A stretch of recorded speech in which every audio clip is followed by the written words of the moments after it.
The film starts at a party where a man named Cole is walking through a house looking for his brother Dickit. Cole finds him locked in a room, so he breaks the door down and pulls Dickit out of there while he is shirtless and mumbling to himself.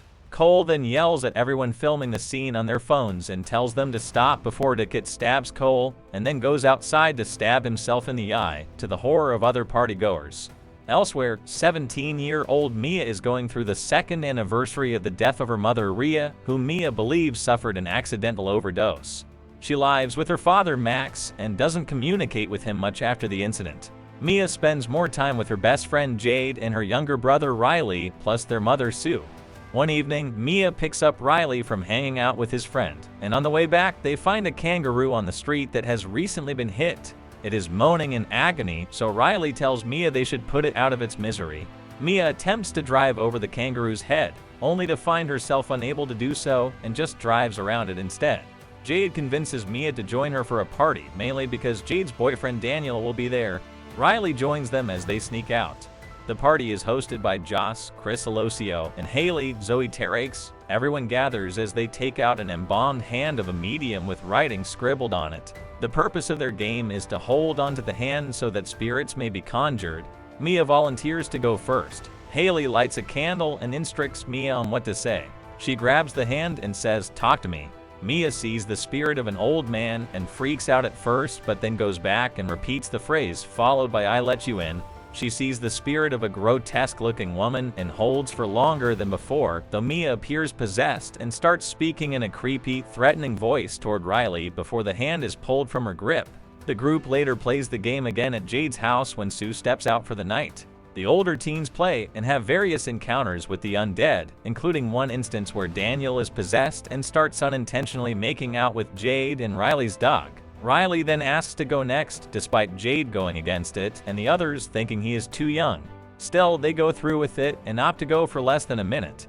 Riley is possessed by what sounds like Rhea's spirit, speaking to Mia and saying how much she misses her. When the time limit passes, Mia wants to keep talking to Rhea before Riley begins smashing his head against the table and nearly gouging his eye out.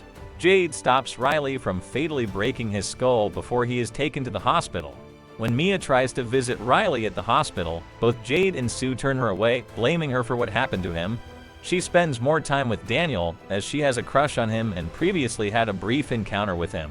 He sleeps over one night, and Mia appears to see the spirit of an old woman sucking on Daniel's foot.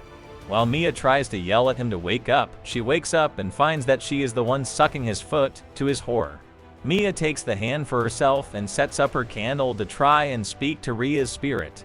She is told that her death was accidental and that she would never want to leave her daughter. Rhea tells Mia that Riley is in pain and needs help. Meanwhile, Jade tries to help Riley at the hospital, but he is still possessed and bites her before falling to the floor and smashing his head against the wall in the bathroom before the doctors subdue him. Mia joins Daniel, Haley, and Joss as they track down Cole, who blames Joss for showing Dickit the hand.